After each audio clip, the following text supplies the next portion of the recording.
Hi, good afternoon, everybody. Good afternoon in Turkey. Good morning in New York. So I'm really pleased to be back with you all today. As you probably know from the outline that I had discussed with your professors, we're going to talk today about the Baroque period, particularly about the Baroque concerto. Now, what you can see up here on your screen, I hope everybody can see that, is just an idea of the time period that we are focusing on today. It's often called the late Baroque, and you can see here, right in the middle are some of the main composers, marked in green: Antonio Vivaldi, Johann Sebastian Bach, and George Friedrich Handel. And you can see they all lived in this, or worked mainly in this timeline between about 1700 and about 1750. And you can see on this screen here some of the other people who lived at the same time, some of the more famous people, the writer Voltaire, the American Benjamin Franklin, Jean-Jacques Rousseau. You get an idea how this period lined up. One of the great features of the Baroque period is the kind of extravagance and the kind of excitement in the art.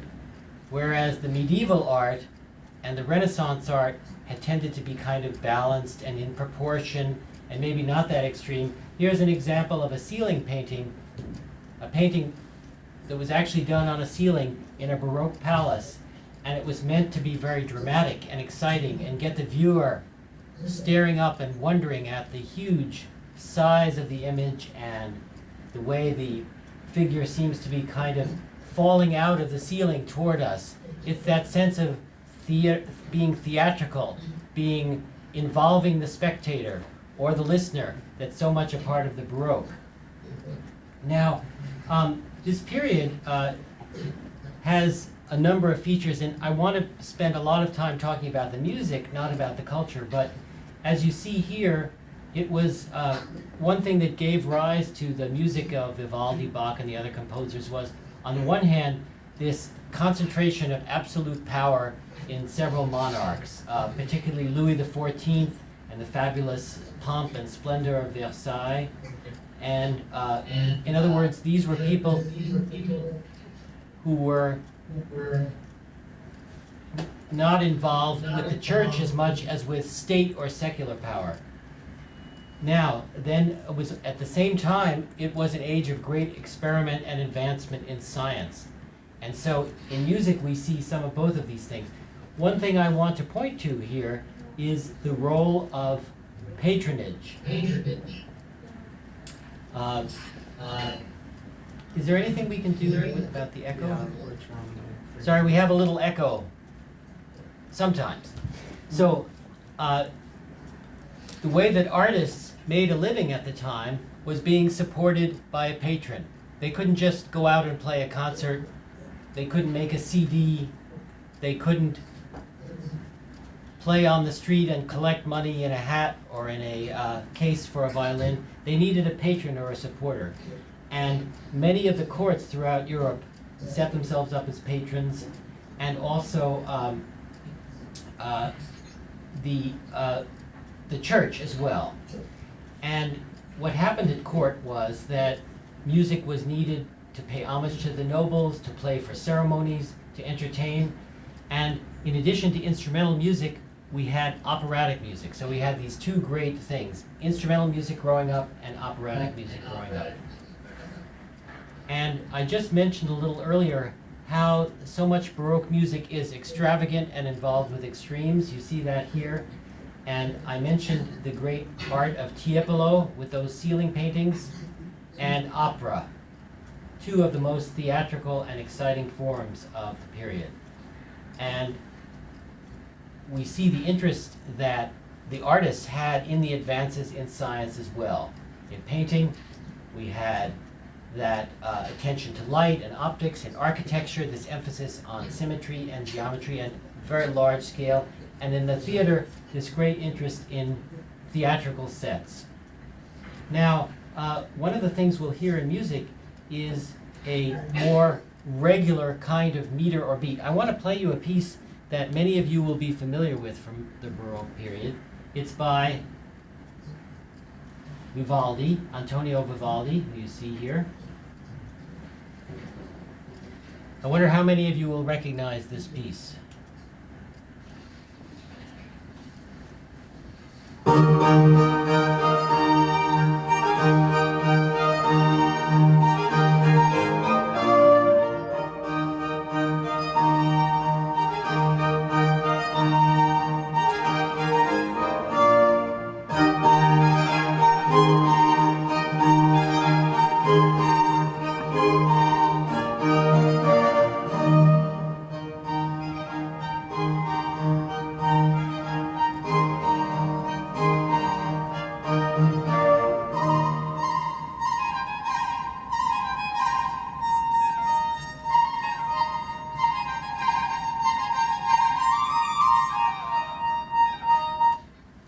That piece is one of the most famous pieces of the period by Vivaldi.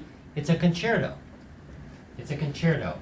And what I'm going to do now is just switch to another page. Some of what we just heard in that piece by Vivaldi have these features that we're talking about in this period. A regular harmonic rhythm, a use of an orchestra. Let me just show you here. Here we go. This is the basic Baroque orchestra that's playing that Vivaldi concerto that I just played you. You heard violins, violas, cellos, and basses, and then you heard a keyboard or organ playing continuo. So in that piece, that was a concerto by Vivaldi called the Spring Concerto. How many people have ever heard the Four Seasons by Vivaldi? The Four Seasons. Quite a few of you have, yeah. Oh, that's good. It's one of the most beautiful pieces. Some of you might not know that it is very typical of what we call a concerto, which is what I want to talk about now. So give me 1 second. The concerto is a form in the leading instrumental form of the Baroque period. So what goes in to make up a concerto? We speak of a concerto grosso, which is a large orchestra in which soloists are embedded.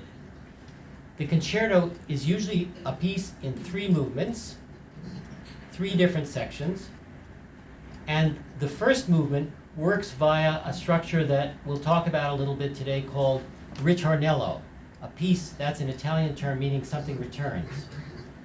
And so we speak of a ritornello form. That's the structural principle of the concerto.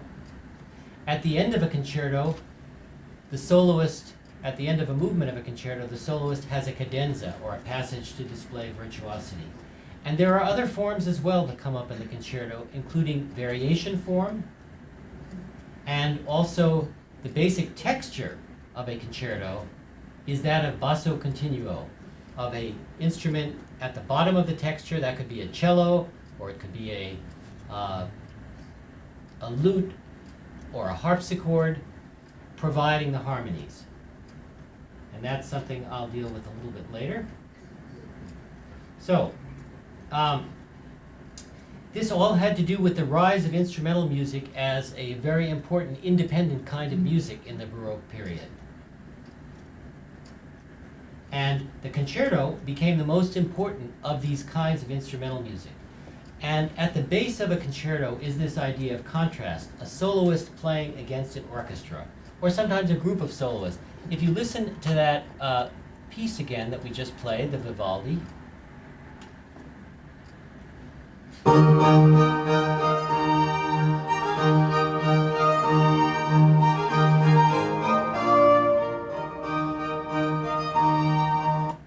so that's the orchestra playing, the little string orchestra that I showed you earlier.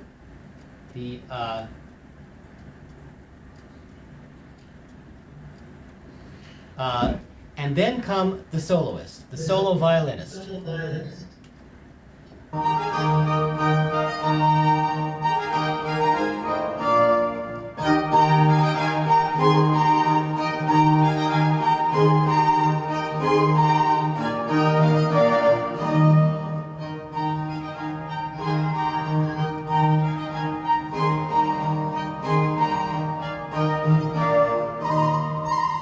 Here's the solo violin, two solo violins.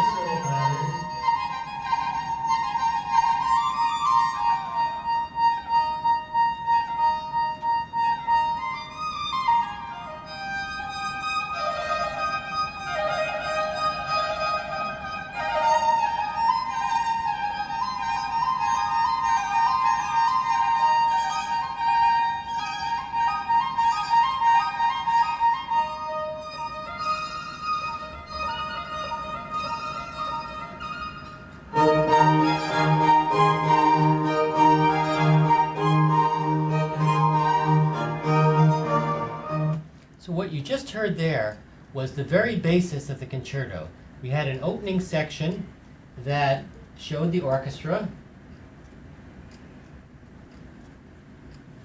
Here's we go. What we call ritornello form. We had an opening section for the orchestra, and then we heard the solo players come in, and then where I just stopped the music was the orchestra coming back in.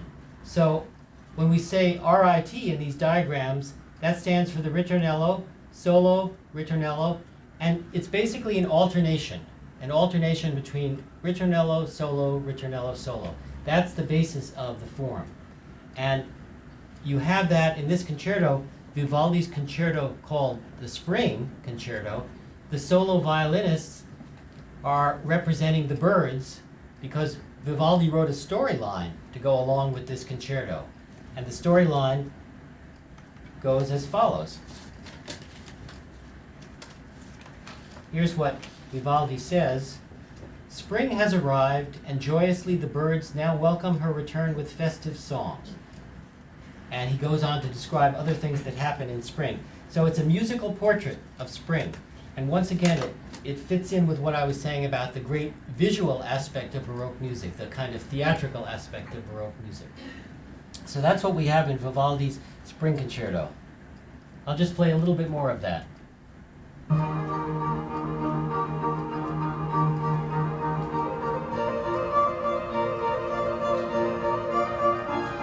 So here we are in a ritornello.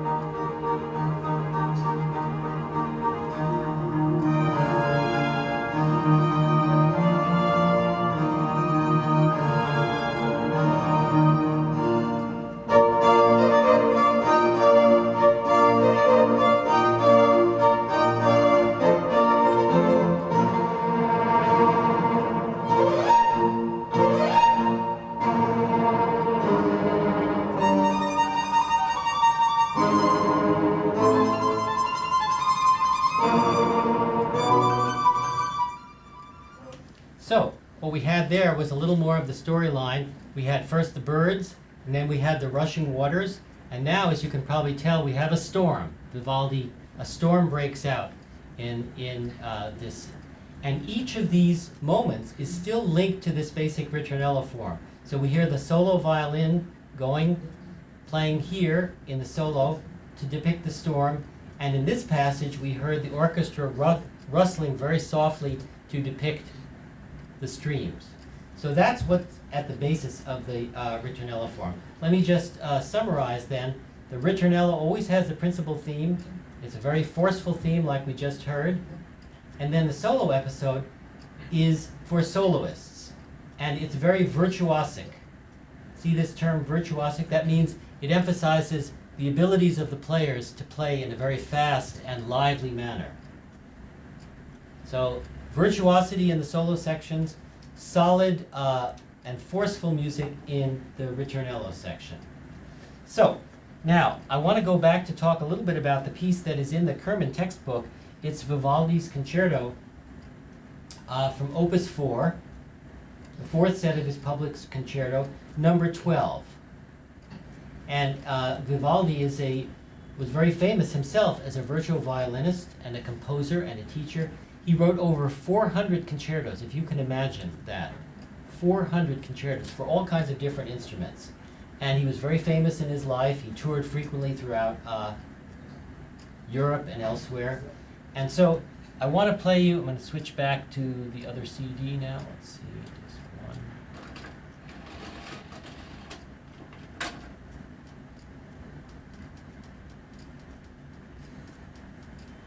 I'm going to play you a little more now from a different concerto of Vivaldi, again for violin, and I want to point out the ritornello a little more clearly here, if you can read the music here, and for those of you who can't read music, it doesn't matter.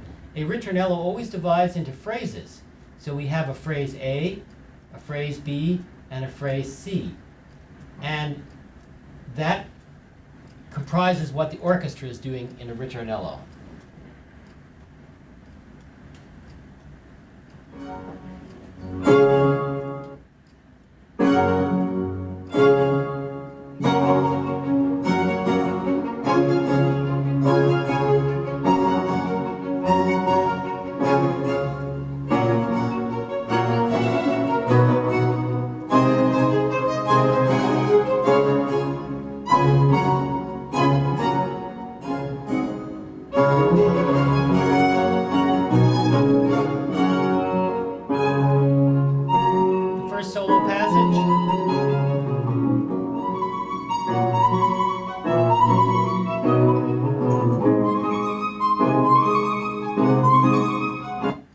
Here's the solo passage. We have a solo violin playing, and underneath it we have the continuo, the basso continuo, as we saw in the looking for that term again for you, basso continuo.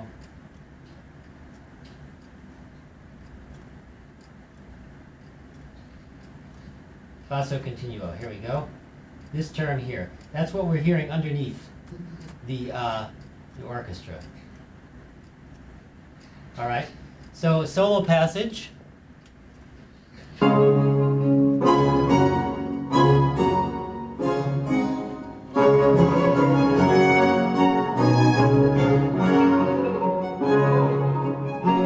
Another solo passage.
So, what you heard in that 2.5 minutes was a whole movement, of a concerto.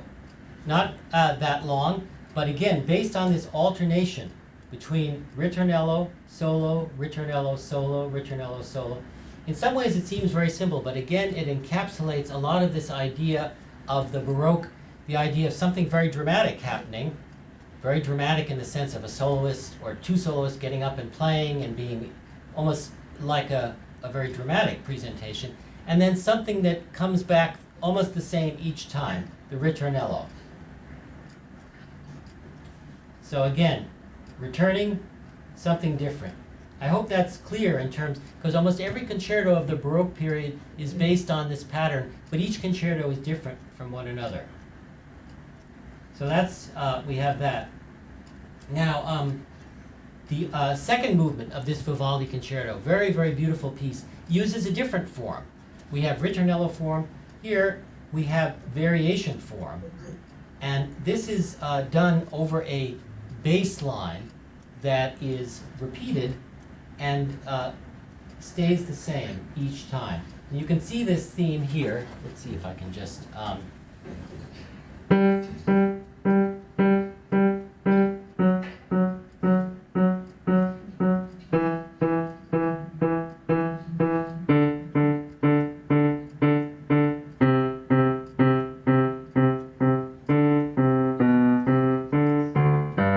so it's really just this.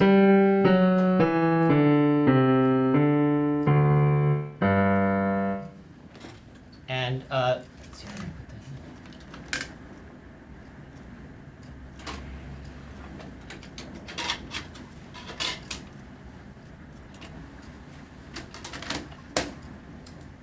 in. This pattern is what is called a basso ostinato. See here, basso ostinato. That means it's a bass pattern that repeats continuously. And one of the most famous examples, before I play the Vivaldi, of a basso ostinato is one that I bet you all know. Hold on one sec.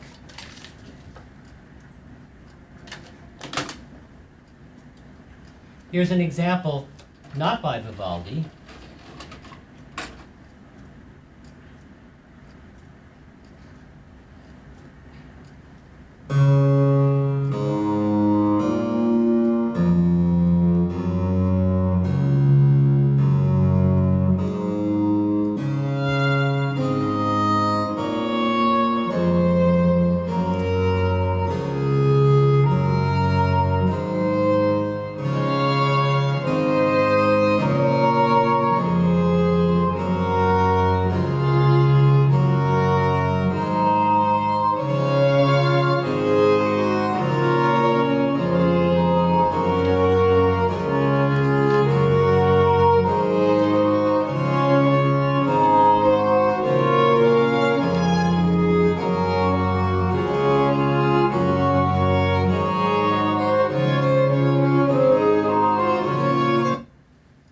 How many people recognize that?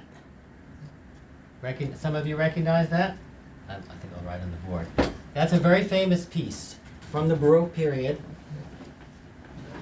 I guess, do I have to reduce it for them to see it? No, they'll see it. Let's see, I might have to. Let me just, here we go.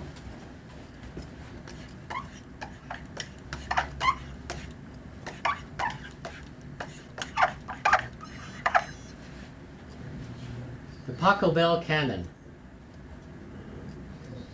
He was around the same time as Vivaldi,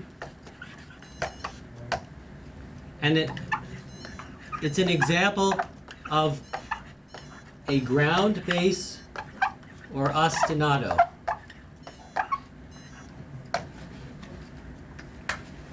So.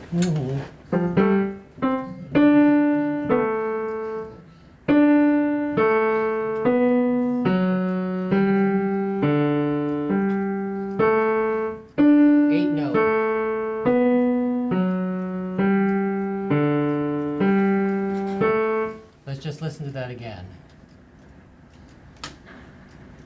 Oh. Sorry, it's in a different pitch.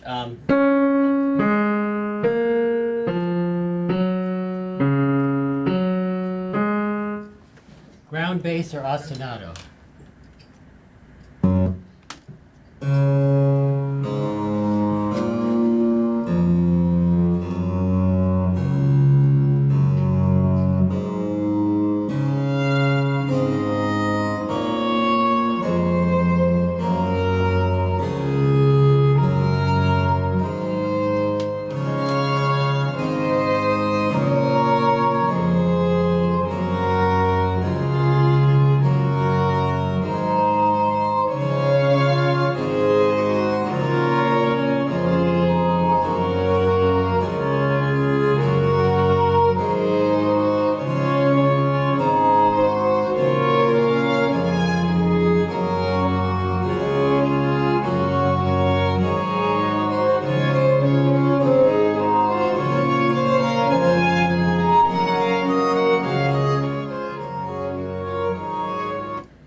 So in that piece,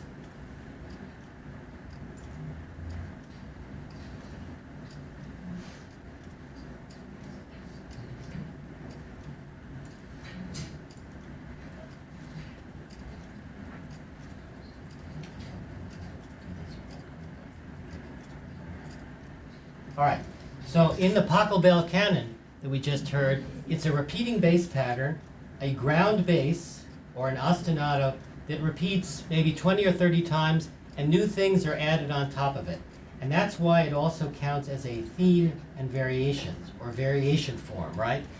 And it's very typical of the Baroque period, again, that something stays the same. Something is there as an anchor, something to hold it together, and then something changes and becomes very dramatic and unpredictable and exciting above it, as happens in that piece by Pachelbel. So now let's listen a little bit to the second movement of Vivaldi's concerto, which is a contrasting slow movement from the first. It's in variation form. And again, we have this repetition of the ground bass, but a different one. In the Pachelbel, it was... Here it's...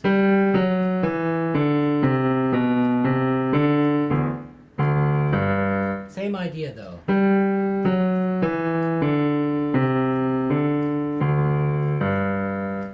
So this is what that sounds like.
So could you hear that? I was trying to play it at the same time.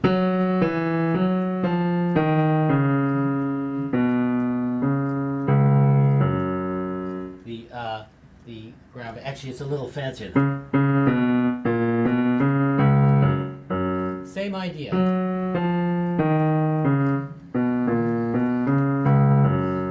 Underneath, and so you have the bass pattern, and then over it, the constantly changing variations.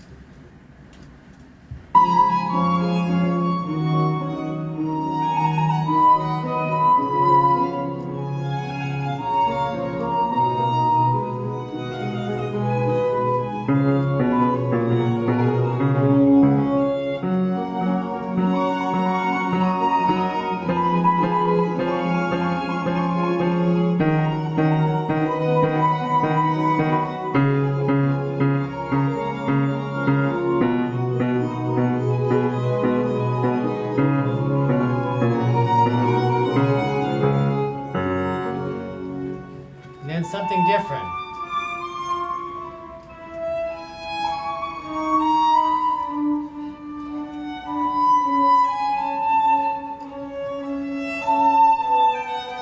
So in a set of variations, if it was always the same, it would be really boring. So a composer like Vivaldi or Pachelbel mixes things up, changes things a bit. So here we are in the fifth of the variations, and he is changed from the major key to the minor key.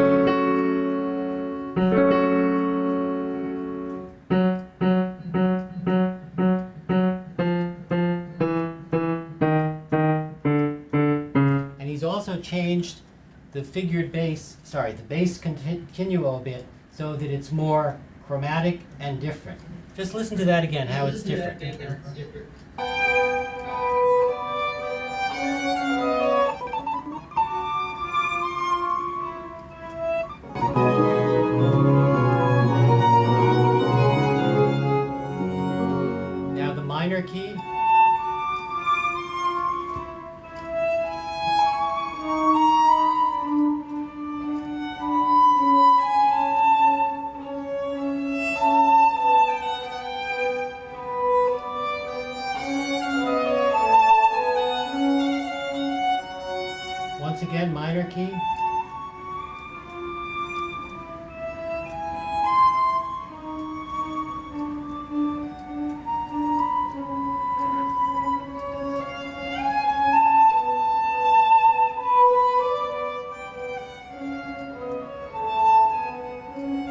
Now we go back to the major key.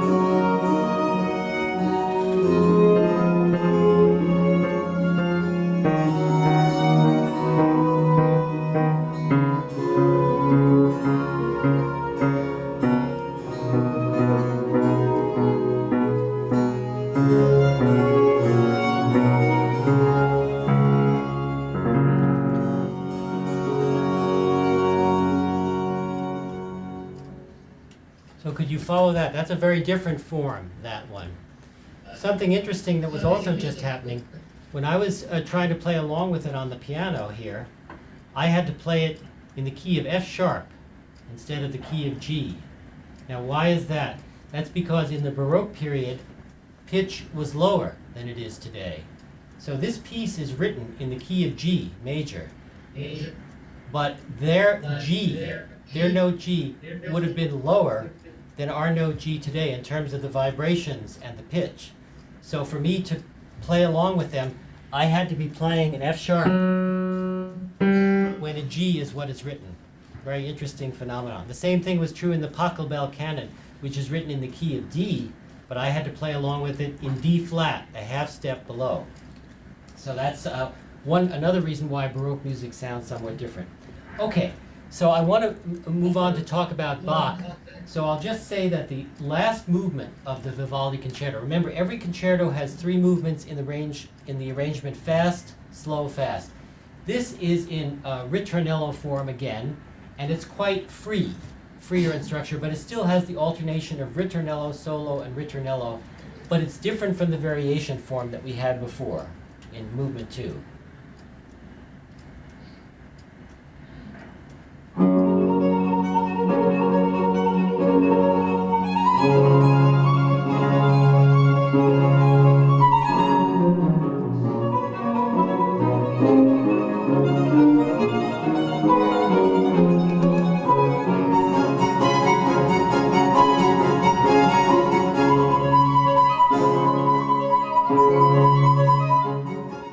So same virtuosity, same form. Again, so that's a Baroque concerto. Another great figure of the Baroque period. Now you know a little something about the concerto form and about Vivaldi. So Johann Sebastian Bach, who lived from 1685 to 1750, and is probably the most famous composer of the Baroque period. He went through different positions in his lifetime, Bach, and the different kinds of music that he wrote have to do with the positions that he held. So as you can see from this diagram here, he was first a church organist for a while, and that's the period. This was in the around 1715 or so. That was when a lot of his organ music comes from, the great fugues and preludes and fugues and toccatas and fugues for organ. And then after that, Bach was a composer for a court. Again, always under the system of the patronage. And in this case, he was in charge of an orchestra, and this is when his concertos and other orchestral music date from. And then in the end of his life, for the last 25 years, or actually 27 years of his life, he worked in the German city of Leipzig as cantor and director musicae in 2 churches. And since he was working for the churches in Leipzig, that was when he wrote his sacred music, particularly the cantatas and the oratorios. So the pieces that I want to talk about now are from the Brandenburg concertos, the great set of 6 concertos that Bach wrote. And he gave them as a gift to the Margrave of Brandenburg, who was like a duke or a prince. And the unusual thing about this set of concertos is that each concerto uses a different group of solo instruments. So each one is different, whether it's a violin solo or 2 violins or a trumpet, each one is a different one. Now in the 5th Brandenburg concerto, which is the one I wanted to talk about, one of the things that's unusual is that the solo group consists of 3 instruments, a harpsichord, a violin, and a flute. But it has the same basic form of ritornello, solo, ritornello, alternating between ritornello and solo. So this is what that sounds like.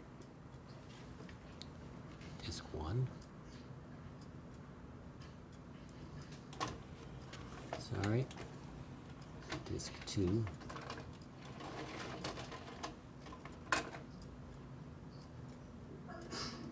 Here's the first part of the Brandenburg Concerto by Bach.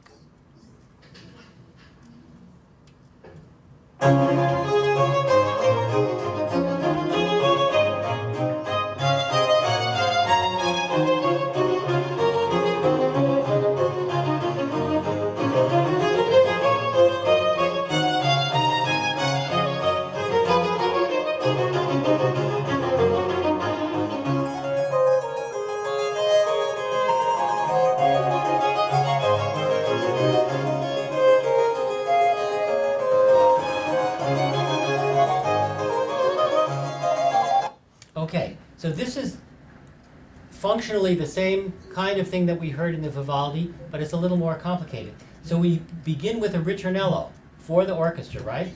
And this has also 3 phrases. Here are marked A, B, and C. You can see them here. Let's just listen back again to the beginning of the ritornello.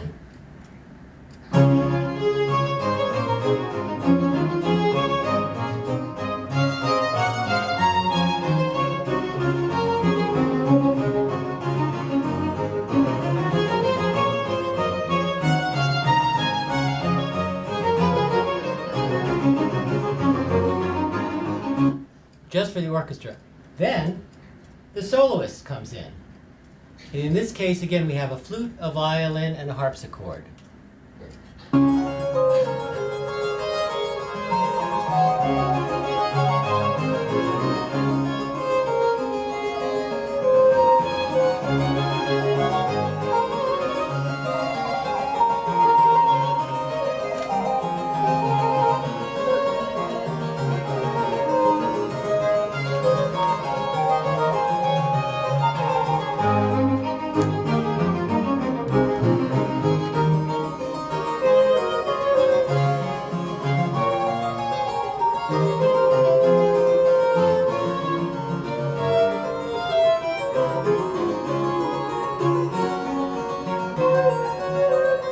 So again, we have this alternation. What's interesting about this piece, among other things, is that the harpsichord is usually just an instrument for the continuo, so it plays with the orchestra. But in this case, the harpsichord is also a solo instrument. So let me just stick. And what that means is that the harpsichord, which was the instrument that Bach himself played, he was a virtuoso on the harpsichord. He gives it a lot to do in this concerto. So much so that at the end of the concerto, there is a cadenza for the harpsichord, and it sounds like this.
This passage, what we're listening to here, was unprecedented in the history of the concerto at this time. In other words, the idea of having a harpsichord as a soloist is already unusual because most of the time the soloists were violinists or trumpet players or bassoonists or cellists.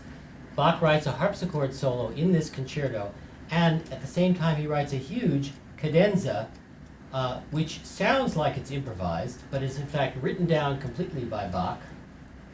And it's written down completely by Bach for this movement. And it goes on and on and on, and eventually it leads back to the final ritornello. And let me just play you where that happens.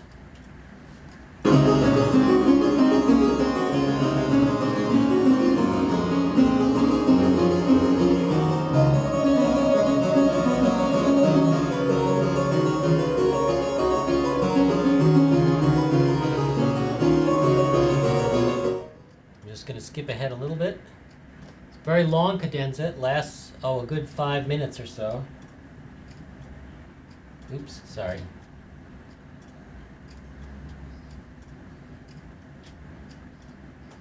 Sorry.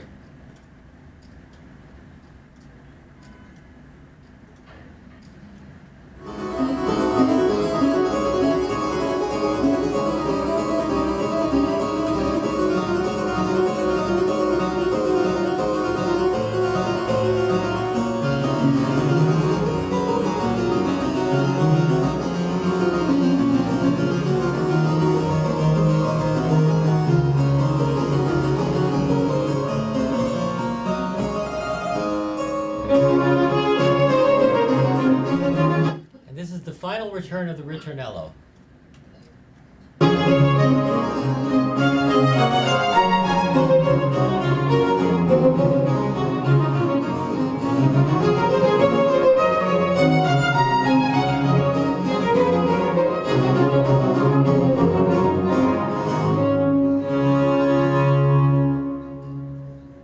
And just very quickly about this concerto, the Fifth Brandenburg Concerto, there's two other movements, a slow movement in the middle and a fast movement as the third movement. And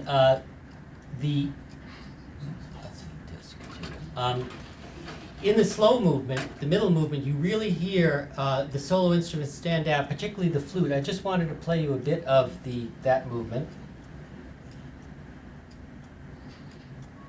5. The second movement.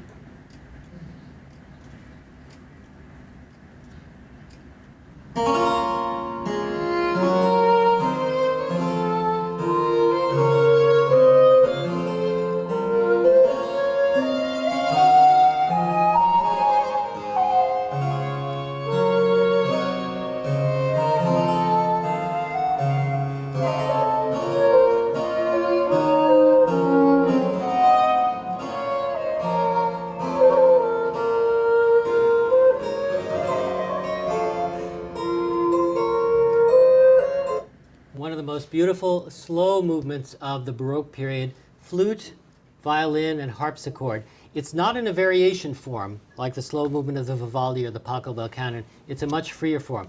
And then for the last movement of his Brandenburg Concerto, Bach writes a very lively kind of dance movement that is in the form of what is often called a gigue. Let me just go back to the board a second.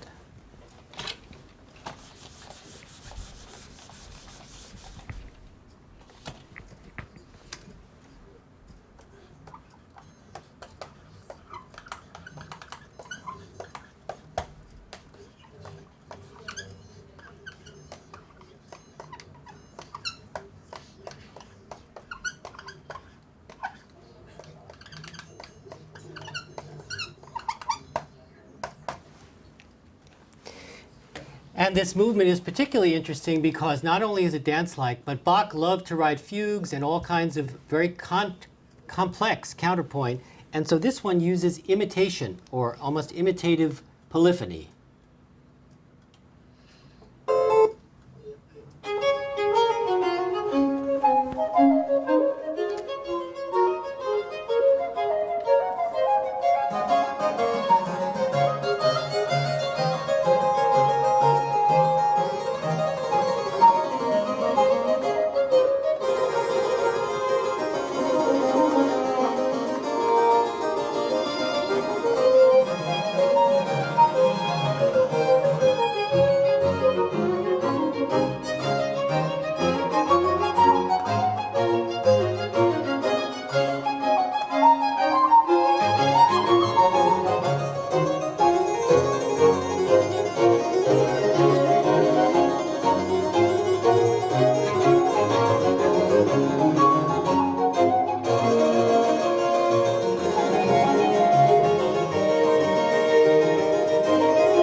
you can hear something of Bach's style there.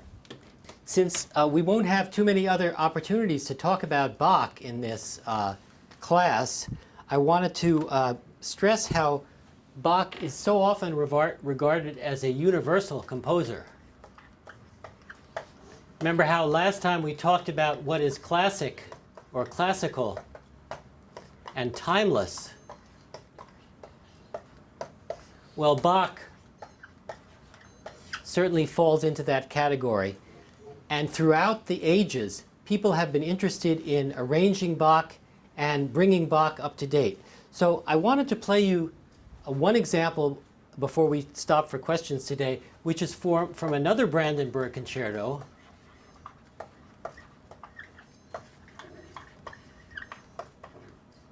Number 4. I'm going to play you a recording of that.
So what I just played you was from Bach's 4th Brandenburg Concerto when you hear the solo flutes.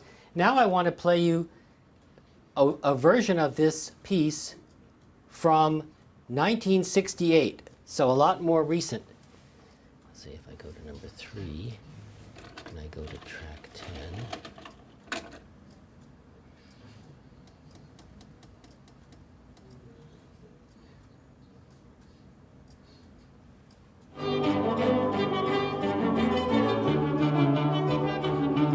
That's the wrong one. Sorry, it's not exactly the same concerto, but this is, I realize when looking at this now, I want to play you a version of Bach's Concerto Number 3 from 1968. Okay, let's try that again. Okay.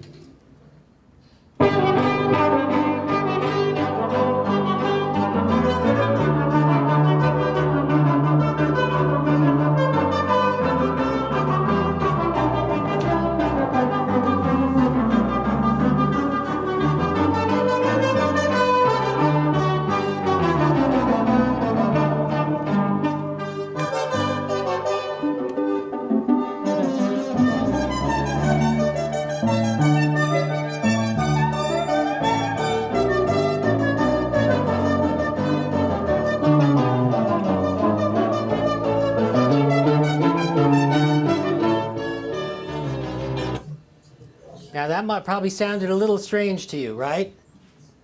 The reason, yes, definitely strange. This is from a very famous album. I apologize, I got the number of the concerto wrong, but this is a very famous album called Switched on Bach.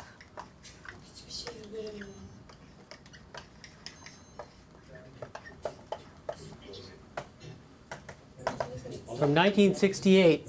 Switched on Bach, and the composer Wendy Carlos used a synthesizer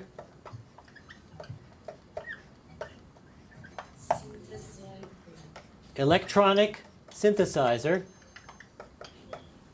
to recast the music. One more example from that of a piece that you might also know.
That was very shocking too, I'm sure. That was all done on an electronic keyboard that the composer had, and he played the Prelude in C minor from the Well-Tempered Clavier, Book 1, and then he ran it through all kinds of synthesized sounds.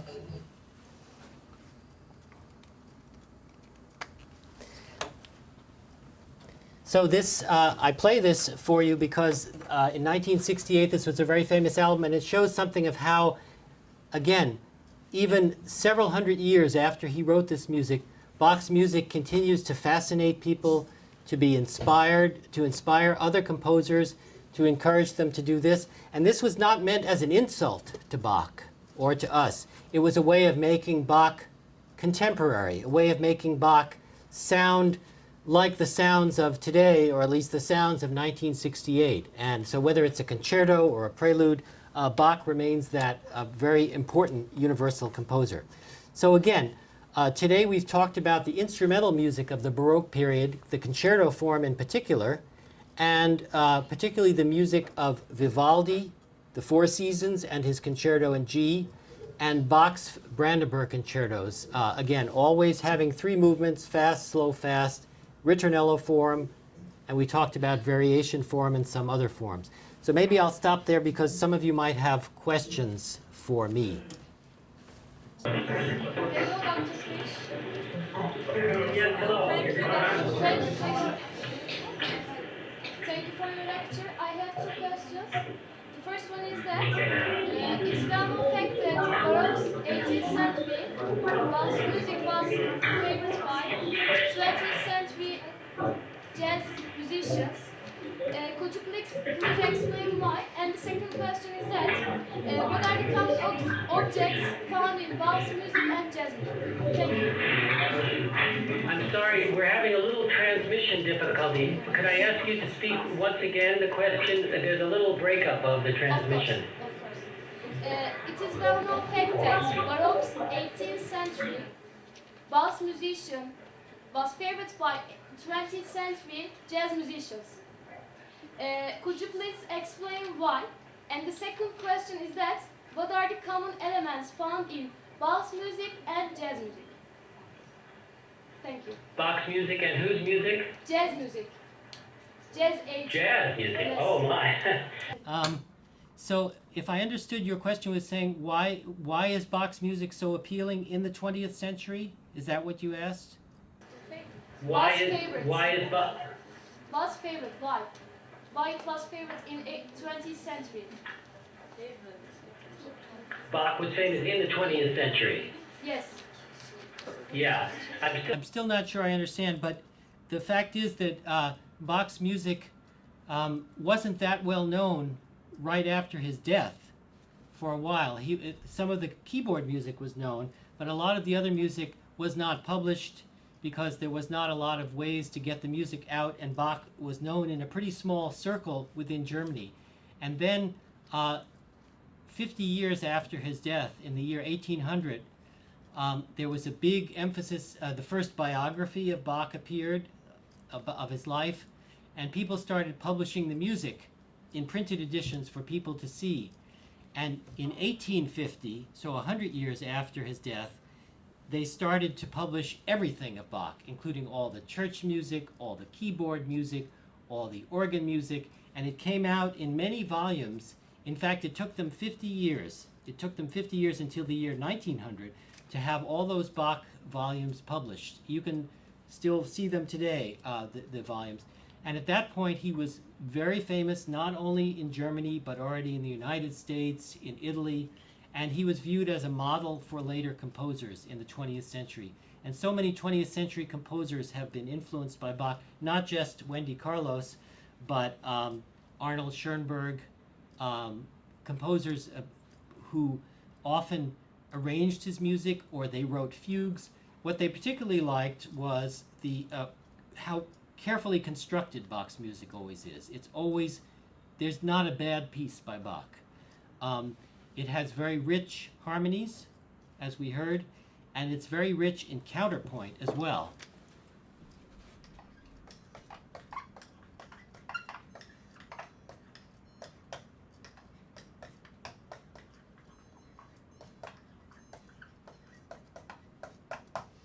And Bach fugues certainly are very famous. And then also the passions of Bach, the choral music. If you think of the St.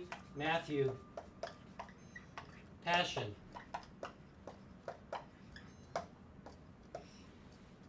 that's one of the great choral works of all time there. So the influence of Bach's music on jazz, it's hard to say exactly. Some jazz performers play Bach very often. I think, again, they like the richness of the harmony and the fact that there's so much that you can do with a Bach melody or a Bach theme. The possibilities of invention or further elaboration are always there in Bach. That's something of an answer. Any other questions? There's so much we could talk about. Yes, in the back there? Yeah. Any other questions about Bach or Vivaldi or Baroque? Thank you. No, Oh, we okay. don't have. What about in Erzurum?